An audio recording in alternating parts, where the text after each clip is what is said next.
Yes sir.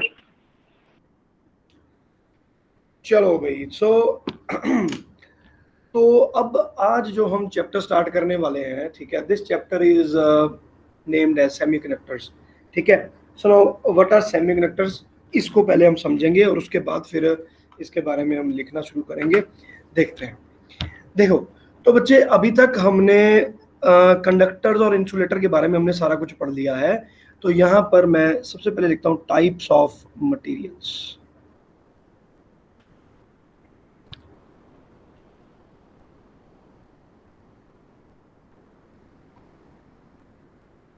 Okay, तो ये मेरे पास तीन टाइप के मटेरियल एक्चुअली में आते हैं। So number one is conductors,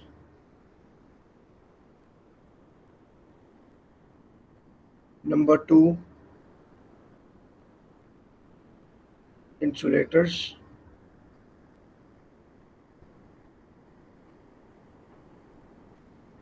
number three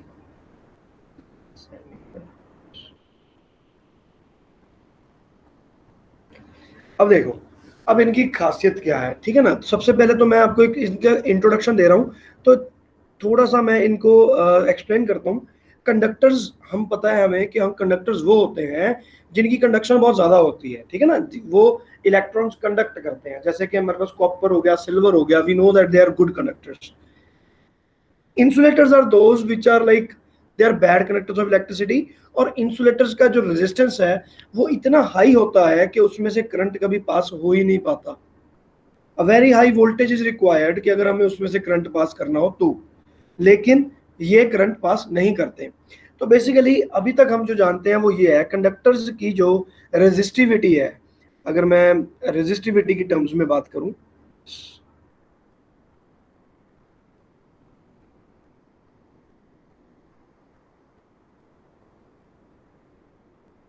ठीक है, तो कंडक्टर्स की रेजिस्टिविटी आती है बहुत ज्यादा high, like nearly 10^2 to 10⁸8 ohm meter. Ohm meter is the unit of the resistivity. तो कंडक्टर्स की जो रेजिस्टिविटी है वो बहुत हाई है। सॉरी, उल्टा कर गया मैं, ये इंसुलेटर की आनी चाहिए थी। इंसुलेटर की resistivity is very high. Insulator की resistivity is given by this. और कंडक्टर्स की इंसुलेशन जो है, सॉरी, जो रेजिस्टिविटी है वो कम आएगी। तो कंडक्टर के केस में हम इसको लिखते हैं 10⁻⁻8 to 10⁻2 कर दो आप, तो ये मेरे पास बन जाता है कंडक्टर।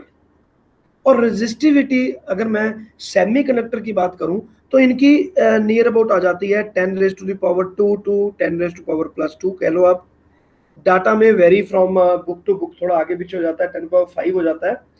तो कई बार यहाँ पर कंडक्टर्स के लिए 10⁻⁻5 लिखा रहता है, तो इसको हम 5 कर देते हैं, ठीक है, लाइक दिस। तो इतना जो हमारे पास वेरिएशन है ये आ जाती है। तो अब ये तो एक हमारी जनरल टर्म होगी कि भाई तीन तरह के हमारे मटेरियल्स हैं, एक कंडक्टर, एक इंसुलेटर और एक सेमीकंडक्टर।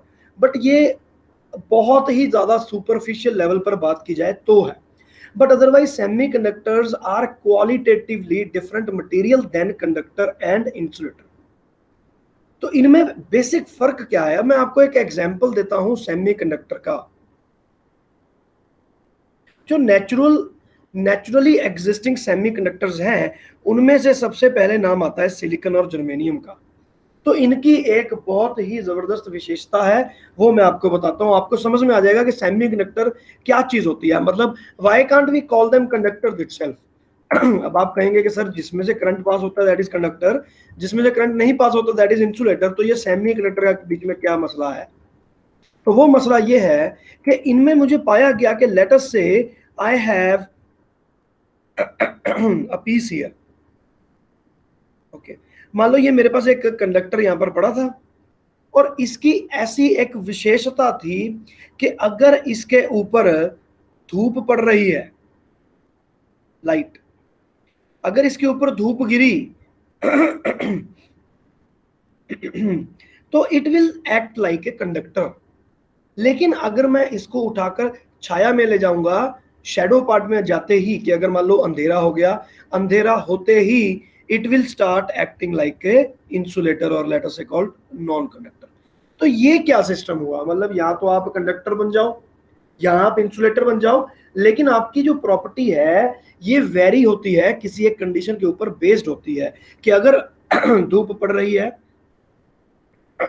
तो वो कंडक्टर बन जाता है, और अगर धूप नहीं पड़ रही तो वो इंसुलेटर बन जाता है। एक और एग्जांपल है इसका, जैसे कि हीट, अगर मैं किसी चीज को गर्म कर दूं तो वो कंडक्टर की तरह एक्ट करने लगे, और जब वो ठंडा हो जाए तो वो इंसुलेटर बन जाए। इस तरह की जो अजीब सी जो क्वालिटीज आती हैं, वो अजीब क्वालिटीज आती हैं हमारे सेमीकंडक्टर मटेरियल में। So that is why a different category has been created. Conductor will always behave like a conductor and insulator will always behave like an insulator, but semiconductor थोड़ी सी इस तरह की जादुई, थोड़ी मैजिकल सी क्वांटिटी क्वालिटीज को ले आता है। So they are called semiconductors. Okay, semiconductors की एज सच कोई हमारे पास डेफिनेशन नहीं है कि अगर हम कहें कि व्हाट आर द सेमीकंडक्टर्स तो उसकी डेफिनेशन हम दें, ऐसा कुछ नहीं होगा। यस, ठीक है ना। तो सेमीकंडक्टर को हम आगे एक्सप्लेन करेंगे। तो अब इसके बाद ये तो हो गए टाइप्स, तो now we are moving to classification. Classification of semiconductors, very simple. पहली बात मैं बता दूं, ये चैप्टर तब कंप्लीट थ्योरेटिकल है, इसमें न्यूमेरिकल पार्ट मिनिमाइज्ड है। पहले हमारे पास बहुत लंबा चौड़ा चैप्टर था ये, लेकिन सीबीएसई ने पहले ही कटवा दिया था और इसको बहुत मिनिमाइज करवा दिया गया था। ठीक है, इस बार जो अब कोरोना वायरस के कारण इसमें जो डिडक्शन हुए हैं सिलेबस में, वो इस चैप्टर में कोई डिडक्शन नहीं हुए, बिकॉज वो डिडक्शन तो ऑलरेडी हो चुकी थी। तो इसमें अब कोई डिडक्शन नहीं हुआ इस बार जो नया आया है रिडक्शन।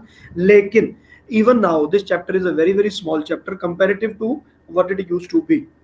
चलो, तो क्लासिफिकेशन ऑफ सेमीकंडक्टर्स, ये दो तरह की क्लासिफिकेशन रहती है। तो पहली जो क्लासिफिकेशन है उसके according some semiconductors are known as elemental semiconductors.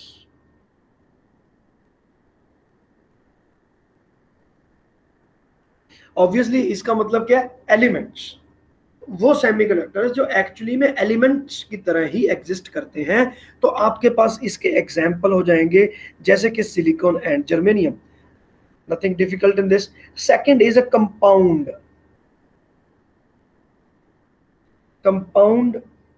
semiconductors.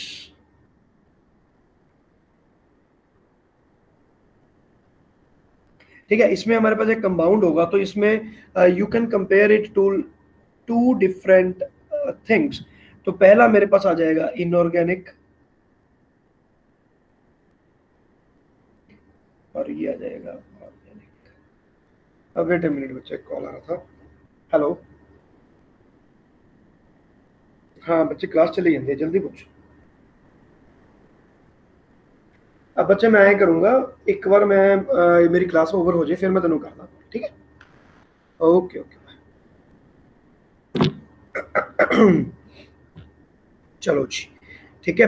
तो अब ये हो गया ऑर्गेनिक और इनऑर्गेनिक, दो तरह का रहता है। इनऑर्गेनिक रहता है मतलब जिसमें का कार्बन कंपाउंड नहीं बनेंगे, इनऑर्गेनिक होगा। सिलिकॉन, सल्फर, ये वो, कैडमियम, इन सब चीजों के होंगे। तो इसके एग्जांपल्स हैं हमारे पास, जैसे कि कैडमियम सल्फर, ठीक है, gallium arsenic,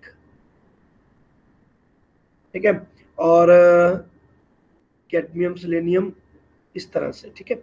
and now organic में हमारे पास आ जाते हैं, जैसे कुछ पॉलीमर्स आते हैं। सो इनका मैं नाम नहीं आपके सामने ले रहा हूँ, यहाँ पे पॉलीमर्स ही लिख के खत्म कर दूंगा। पॉलीपायरोल, पॉली एनिलीन, ये वो करके लिखा हुआ बुक में, but we are least concern about this thing, ठीक है। तो ये हो गए आपके पास कंपाउंड। कंपाउंड कहने का मतलब है कि कई बार क्या होता है, जैसे मेरे पास सिलिकॉन और जर्मेनियम आ गया, तो आपने कहा कि यार इनकी ये वाली प्रॉपर्टी तो बड़ी अच्छी प्रॉपर्टी है, we can exploit this in a better way, ठीक है। But the problem with the silicon and germanium is कि इनकी जो कंडक्टिविटी जो होगी, जब हमें चाहिए होगी, that conductivity will be very low, which will render them useless for us. तो हमारे लिए वो बहुत ज्यादा काम नहीं आ पाएंगे। तो जिसके कारण हम इसमें मिक्सिंग करने की कोशिश करते हैं, जैसे कि गैलियम एंड आर्सेनिक दोनों ही हमारे पास सेमीकंडक्टर की कैटेगरी में आते हैं। दोनों को ही हमने मिक्स करके एक अच्छा सेमीकंडक्टर क्रिएट कर लिया। So these are compound semiconductors. So this is the first kind of classification first of all. Now we are moving to another classification. तो इसमें मेरे पास number 1 is intrinsic.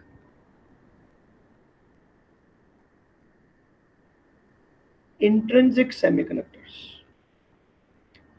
and number 2 is extrinsic semiconductor.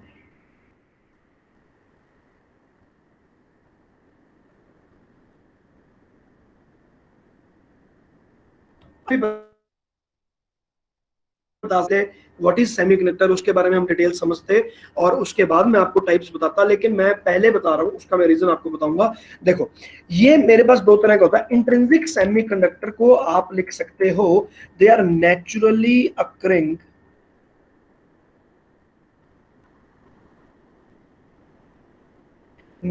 Occurring semiconductors. और जो extrinsic होते हैं, they are artificially prepared. तो इसमें एक प्रोसेस होती है which is called doping. Doping एक प्रोसेस होता है जिससे हम इंट्रिंसिक सेमीकंडक्टर के अंदर कुछ चीजें डाल के उसको एक अच्छे सेमीकंडक्टर में कन्वर्ट कर देते हैं, and that semiconductor is known as extrinsic. तो एक्सट्रिंसिक को मैं सिर्फ ये बात बोलूंगा कि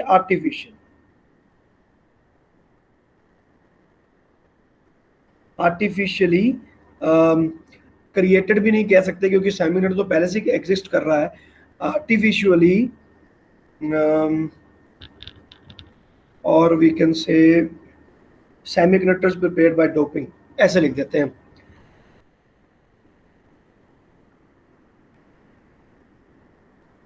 सेमीकंडक्टर्स प्रिपेयर्ड बाय डोपिंग।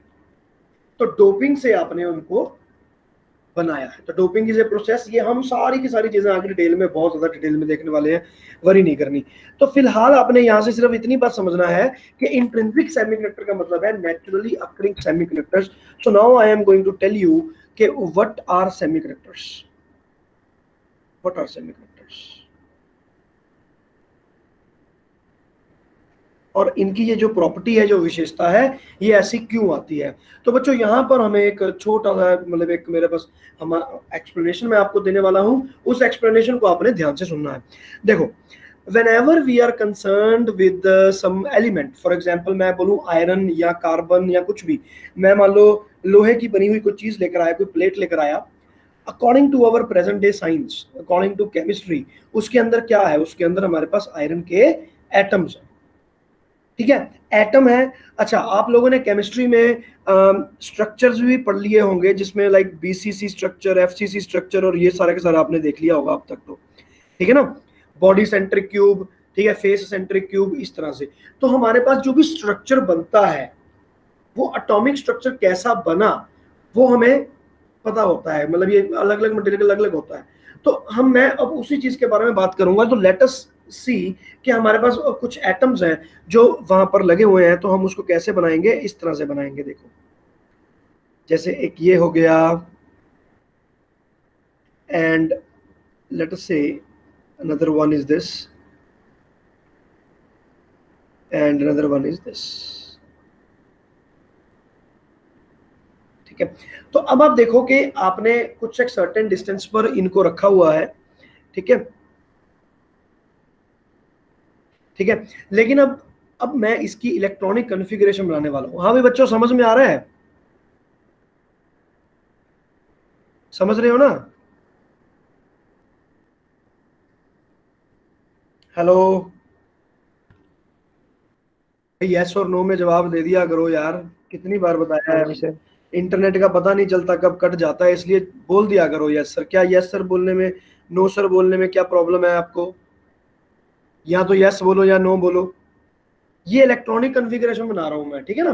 तो मेरे पास अब ये पहली शेल हो गई। अब लेटर से इसके बाद मैंने एक और शेल बना दिया यहाँ पर, लाइक दिस। ठीक है, और वैसा ही एक शेल मैं यहाँ पे एक और बनाने वाला हूँ। Wait a minute,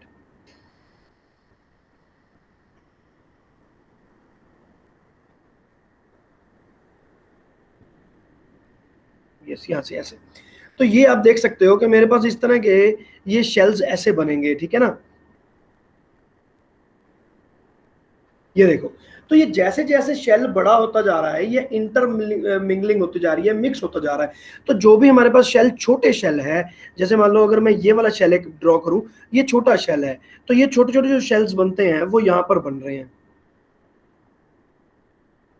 like this. तो अब आप सोच के देखो कि जो इलेक्ट्रॉन यहाँ पर है या यहाँ पर है, जो इलेक्ट्रॉन वो मूव कर रहा है, ठीक है ना, एंड इसको मैं यहाँ से रब कर रहा हूँ, वेट अ मिनट, इसको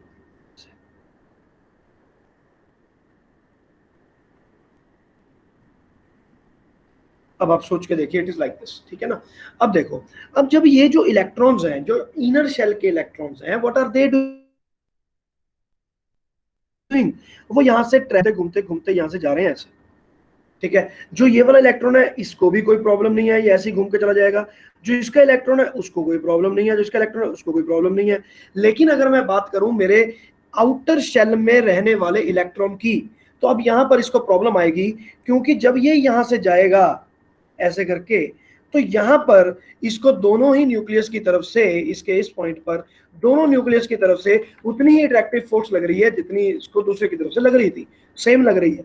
तो जिसके कारण अब ये कंफ्यूज हो रहा है कि मैं किधर जाना है, मैंने उसका डिस्टेंस, इलेक्ट्रॉन का डिस्टेंस इतना हो गया कि दोनों एटम के, दोनों न्यूक्लियस की पावर के बीच में वो फंस गया।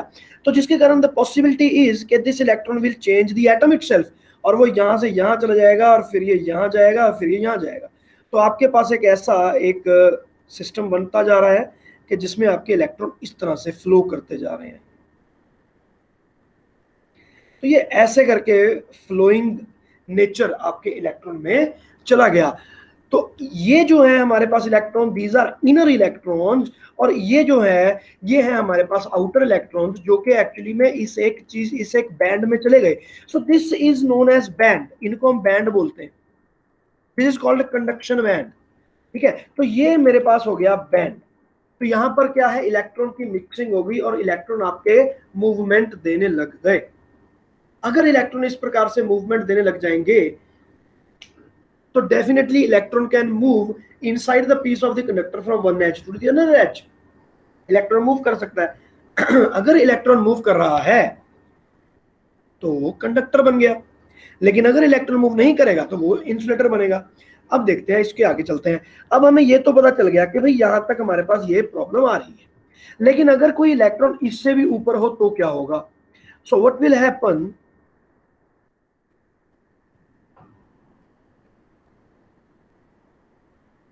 मान लो मैंने यहां दिया, अब देखो, अब मैं एक इलेक्ट्रॉन बनाता हूं जो इस इलेक्ट्रॉन के भी ऊपर है, लेटर से यहां पर है।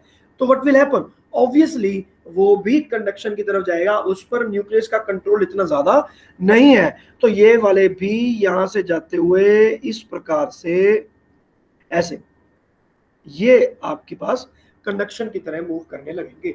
तो हम इस डायग्राम को थोड़ा सा इजी वे में हम जब ड्रॉ करें तो हम इसको एनर्जी बैंड डायग्राम के रूप में देखते हैं। तो कैसे बनाएंगे एनर्जी बैंड डायग्राम, देखो भाई, अब यहां से लेकर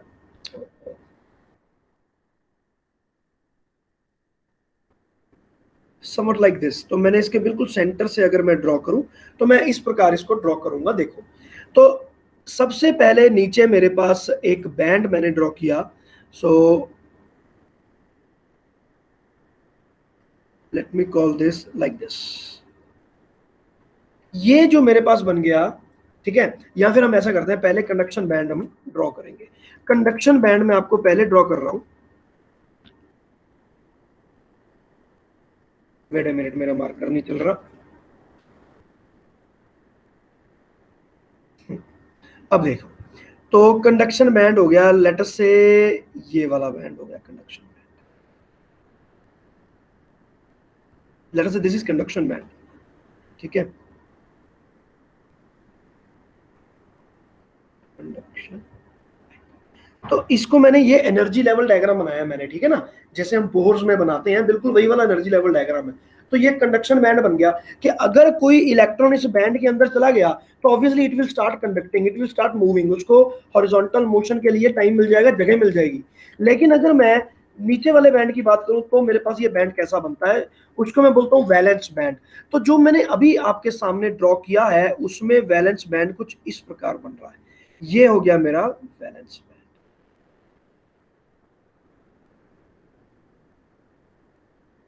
valence band. So one band is called conduction band and another band is called the valence band.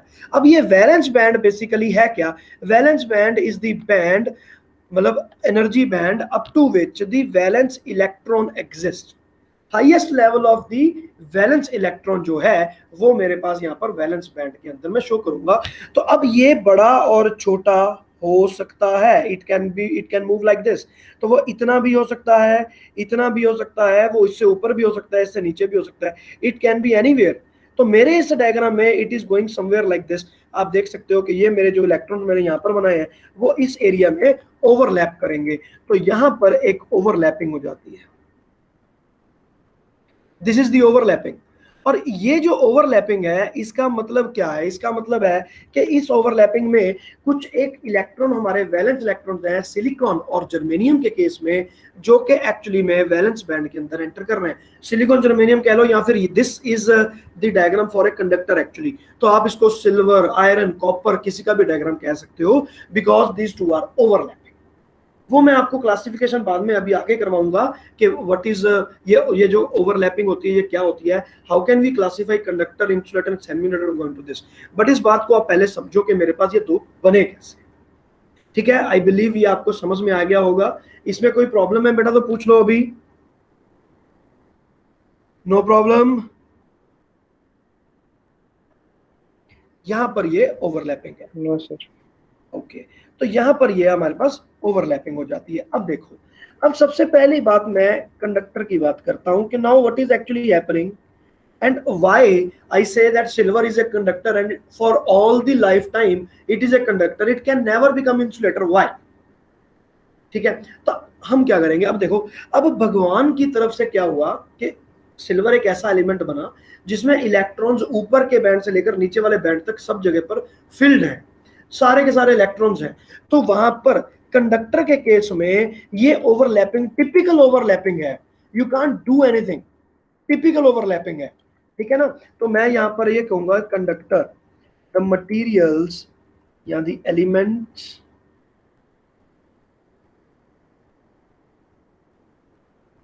in which at absolute zero temperature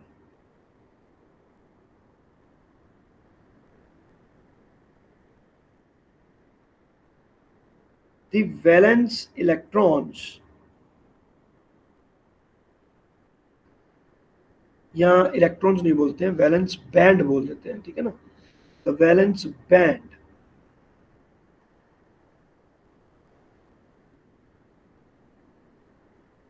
overlaps the conduction band, conduction band को overlap करता है।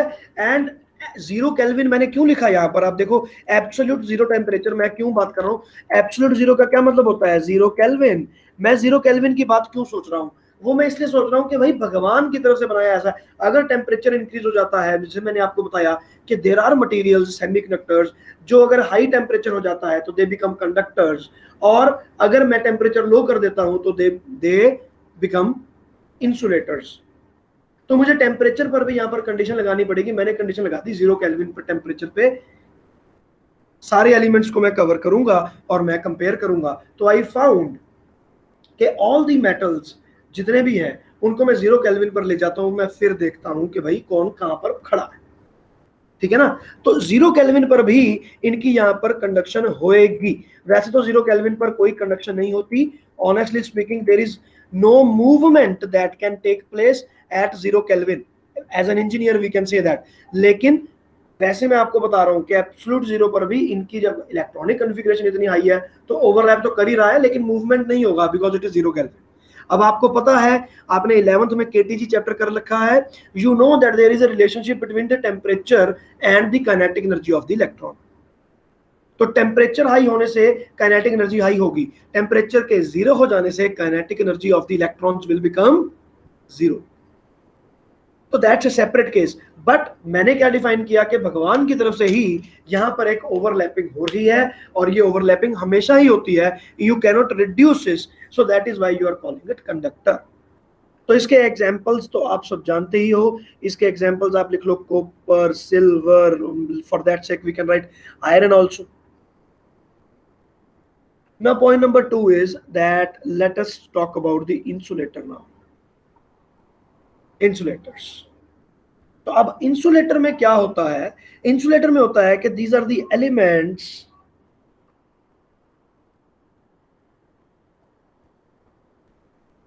Elements in which at absolute zero पर the gap between the valence band and the conduction band.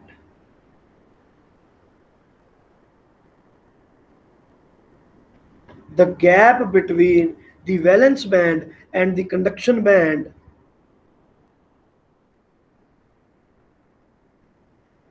is more than 3 electron volt, I suppose. Yes, it is more than 3 electron volt. पहली बात तो these two are not overlapping and there is a gap obviously and that gap is more than 3 electron volt. ये जरूरी है।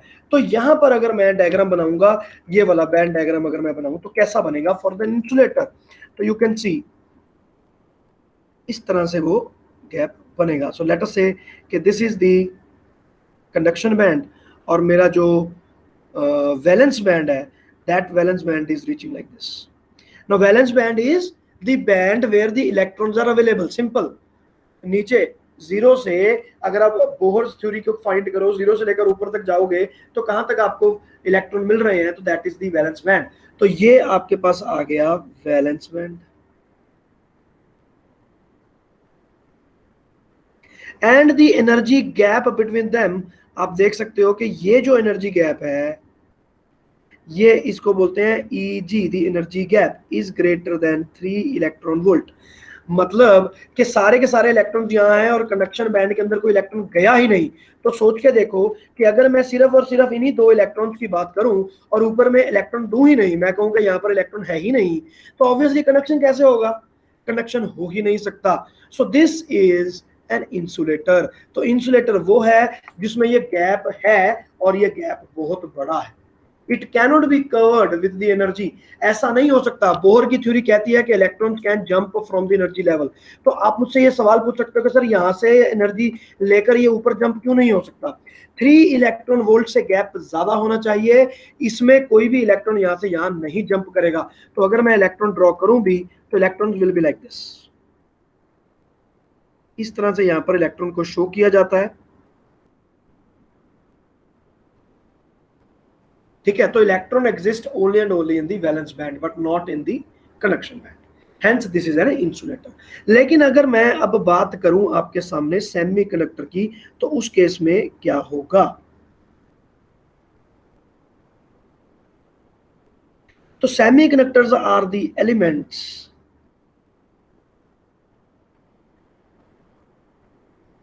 इन which the energy gap are the elements भी नहीं कहना चाहिए हमें, हमें कहना चाहिए they are the insulators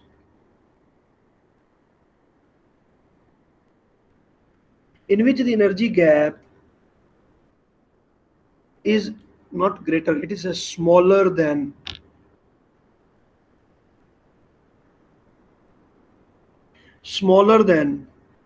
3 electron volt. 3 electron volt से ये कम होता है एट एब्सोल्यूट जीरो। तो एब्सोल्यूट जीरो पर ही अगर मैं बात करूं तो मेरे पास ये गैप बहुत ही ज्यादा छोटा रह जाएगा। मतलब अब मैं इसका डायग्राम आपको बनाकर दिखाता हूं सेमीकंडक्टर का। तो सेमीकंडक्टर का डायग्राम बनेगा ऐसे, जैसे ये हो गया conduction band,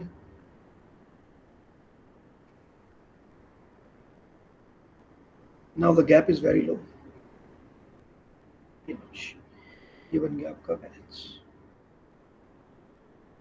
now the gap is so low, Eg is less than 3 के बोहर की थ्योरी के अकॉर्डिंग अगर हम इलेक्ट्रॉन तक कोई तरह की एनर्जी पहुंचाते हैं, जैसे कि मैंने आपको पहले बताया कि वो सनलाइट में जाते ही कंडक्टर बन गया, तो हमने क्या किया, इसके ऊपर एनर्जी थ्रो की, उसने फोटोन एब्जॉर्ब किया and the electron jumped from the valence shell to the conduction shell. वो यहां से इलेक्ट्रॉन जंप करके ऊपर चला गया। तो यहाँ पर तो मेरे पास इलेक्ट्रॉन्स हैं ही, तो मैं यहाँ पर एक होल शो कर रहा हूँ और इलेक्ट्रॉन ऊपर चला जाता है। और अब ये इलेक्ट्रॉन अगर ऊपर चला गया तो दिस विल स्टार्ट मूविंग, तो ये इलेक्ट्रॉन जो है वो मूव करने लग जाएगा। और अगर मैं ये वाला डायग्राम बना रहा हूँ, ये मैं बना नहीं सकता क्योंकि इसमें तो मैंने सॉरी, इसमें तो मैंने गैप दिखाया है ना, तो ये वाला तो ऐसे ही दिखाना पड़ेगा। और यहाँ पर लिखना पड़ेगा at 0 kelvin, 0 kelvin, 0 kelvin, absolute zero. Absolute zero पर ये चीज होगी, and there will be no electron in the conduction band. Conduction band में कोई भी इलेक्ट्रॉन ना होने के कारण वो वेकेंट होगा, so this is absolute zero. लेकिन अगर मैं इसका टेम्परेचर इंक्रीज कर दूं, 25 डिग्री सेंटीग्रेड कर दूं, या फिर इसको मैं सनलाइट में ले जाऊं, तो at that time it will change. और तब क्या होगा, कंडक्शन बैंड तो अपनी जगह कभी चेंज करेगा नहीं, वो तो यहीं पे था। लेकिन आपका जो वैलेंस बैंड है that will start overlapping this, ये बन गया अब आपका वैलेंस। एक्साइटेशन हो गया, and there are now some electrons which have moved into the above, you can call it like that also. ठीक है कि वैलेंस बैंड ऊपर चला गया, नहीं मैं वैलेंस बैंड ऊपर तो नहीं करवा सकते बिकॉज इसका तो कुछ और ही मतलब हो जाएगा। एनीवेज ये मत लिखो आप, सॉरी माय मिस्टेक, ऐसे नहीं होगा। कंडक्शन बैंड भी, ये वाला बैंड भी यहीं पर रहेगा, सर्वाइव तो यहीं पे करेगा, लेकिन ना हो द इलेक्ट्रॉन्स विल जंप। तो यहाँ पर अब मेरे पास कुछ दो इलेक्ट्रॉन्स हो गए, तो यहाँ पर ऐसे करके दो होल्स मैं शो करूंगा, और 4 इलेक्ट्रॉन थे मेरे पास लेटर से पहले, ठीक है ना। तो अब आप देखो कि यहाँ पर मेरे पास 4 इलेक्ट्रॉन है, उसमें से 2 इलेक्ट्रॉन ऊपर चले गए हैं और 2 इलेक्ट्रॉन नीचे रह गए हैं, ठीक है। तो ये होता है मेरे पास सेमीकंडक्टर। तो मैं यहाँ पर लिख सकता हूँ एट टी केल्विन, टी मतलब कोई भी सर्टेन टेम्परेचर है, इलेक्ट्रॉन बिखर गए हैं, इलेक्ट्रॉन ऊपर जा चुके हैं। वैलेंस बैंड नहीं मैं कहूंगा कि ऊपर चला गया, ओवरलैप कर गया, क्योंकि valence band itself means the valence electron in the normal electronic configuration, तो वो तो कभी भी ओवरलैप नहीं कर सकता, ठीक है। लेकिन क्योंकि इसकी एक्साइटेशन हो गई है, the electrons have jumped from one level to the other level, और जिसके कारण वो कंडक्शन बैंड में आ चुके हैं, तो वहां पर अब वो मूवमेंट देने के लायक हो चुके हैं। So this is semiconductor. अब आपको समझ में आ गया होगा कि ऐसा क्यों होगा। बच्चों समझ में आ गया, देखो बताओ भाई, ये होने लग गया कंडक्शन, ठीक है। यहां से आप हाँ जी सर। एनर्जी आप शो कर सकते हो कि ये मैंने energy they the H new, H new energy the and the excitation took place. अब मैंने यहाँ पर एक चीज बनाई है होल, ठीक है ना, इसको कहते हैं hole. Wait a minute, let me point it out. ये जो चीज है this thing is known as hole, ठीक है, and these are called free electrons.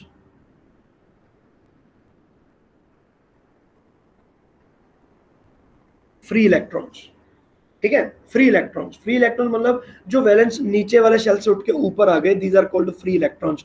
तो हम ये कह सकते हैं कि at some temperature T in semiconductor the electrons jump from the valence band to the conduction band and become free electrons, and hence they start conducting, और जिनके कारण इनकी कंडक्शन होने लगती है, ठीक है। अब देखो इसको तो बोलते हैं एनर्जी लेवल डायग्राम या बैंड डायग्राम, ठीक है। अब एक और डायग्राम होता है जिसको हम बोलते हैं वैलेंस शेल डायग्राम्स, तो वो मैं आपको अभी बनाकर दिखाता हूँ, ठीक है। यहां तक हो गया, तो ये हो गया semiconductor, we call it energy band diagrams. Wait a minute,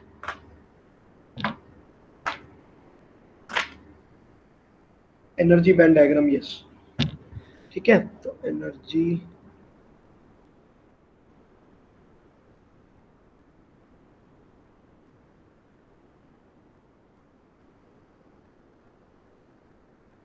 energy band. तो अब मैं जो आपके सामने बनाने वाला हूं कि ये एक्चुअली में हुआ क्या, इसको अब हम और डिटेल में पढ़ेंगे। ये तो बड़ी एक वेग सी बात होगी, ठीक है ना, कि यार अप्रोक्सीमेशन सी होगी कि भैया यार ऐसा ऐसा कुछ होता होगा, लेकिन क्या सच में ऐसा होता है, कैसे होता है भैया। आप सिलिकॉन के पॉइंट ऑफ व्यू से मुझे बताकर दिखाओ कि क्या हो रहा है। सिलिकॉन का पॉइंट ऑफ व्यू मतलब उसके एटम को ड्रॉ करो, वैलेंस शेल ड्रॉ करो, और फिर हमें पता चले कि actually what is happening. So that is called valence bond model. तो अब उसको हम ड्रॉ करते हैं, चलो जी। तो सबसे पहले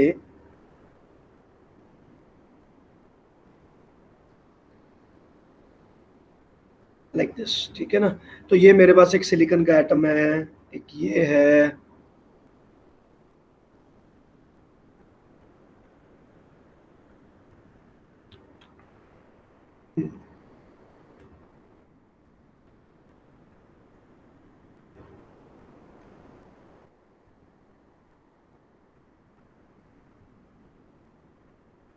लाइक दिस। अब आप देखो, अब ये मान लिया जाए कि मेरे पास ये सिलिकॉन का मैं पूरे का पूरा डायग्राम बना रहा हूँ, तो ये सारे के सारे उनके लेटिस के अंदर ऐसे लगे हुए हैं, ठीक है। तो इसमें अब क्या होगा, अब ये रहा silicon, silicon, silicon,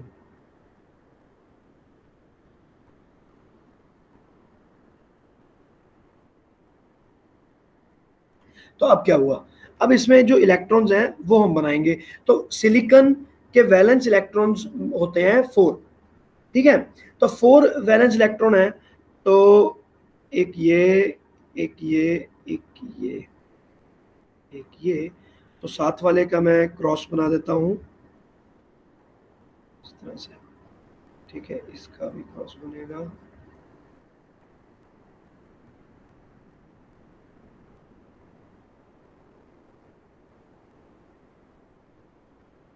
like this,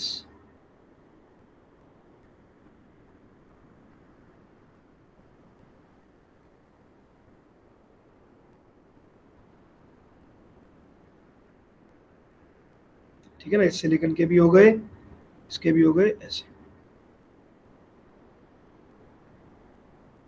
तो यू कैन सी के all the silicons atom they are having 4 valence electrons, और वो मैंने यहाँ पर ड्रॉ कर दिए सारे के सारे, ठीक है। तो अब क्या होगा, अब यहाँ से हम जब ये इन्होंने एनर्जी ले ली, ठीक है, सो कोई जो कुछ इलेक्ट्रॉन है, some electron they will jump outside, okay. तो लेट अस से ये वाले को जंप करवा देते हैं लाइक दिस।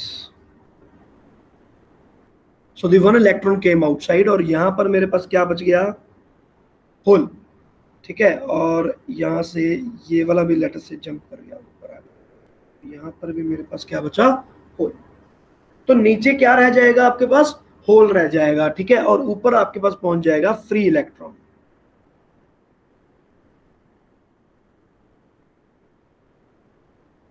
ये हो गया फ्री इलेक्ट्रॉन, और ये हो गया आपके पास होल्स।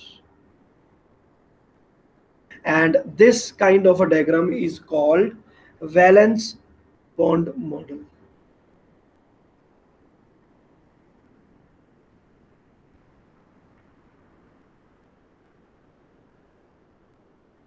Valence bond model. हाँ भाई बच्चों, ठीक है,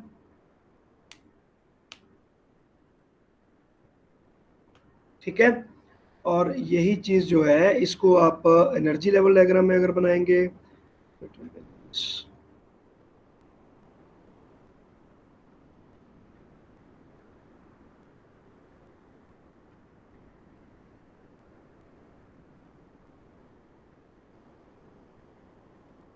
इनके कुछ वैलेंस इलेक्ट्रॉन शो कर दिए, और 2 इलेक्ट्रॉन हमने ऊपर शो कर दिए, कि 2 इलेक्ट्रॉन ऊपर चले गए। So this is the energy level diagram, ठीक है बच्चों। तो अभी आज तो हम इतना ही करते हैं, ठीक है। 15 minutes are still left as such. तो इसके बाद तो फिर हमारी डोपिंग स्टार्ट हो जाएगी, तो we will move on to the next by tomorrow, because आज बाकी बच्चे भी छुट्टी पर चल रहे हैं, इसलिए let us stop the things today only, ठीक है, यहीं तक। तो ये बेटा है आपकी सेमीकंडक्टर की स्टार्टिंग, ठीक है, इंट्रोडक्शन। और इसमें कोई ज्यादा डेफिनेशंस नहीं है, कुछ नहीं है, इट्स जस्ट अंडरस्टैंडिंग पार्ट। और आप अपनी बुक के, जो भी आपके पास बुक है, प्रदीप बुक है या कोई भी बुक है, उसमें से एक बार सेमीकंडक्टर आपने फर्स्ट चैप्टर उसका पढ़ लेना है, रीड कर लेना है, ठीक है। और इससे ज्यादा कोई रिक्वायरमेंट नहीं है। It's one of the very easy chapters. हो सकता है कि इसमें आपको बोरियत फील भी हो, आपको लगे कि यार बोर हो रहा हूं मैं, बिकॉज इसमें कुछ समझने वाली चीज नहीं है, बहुत इजी चैप्टर है अगर अच्छे से समझा जाए तो, ठीक है।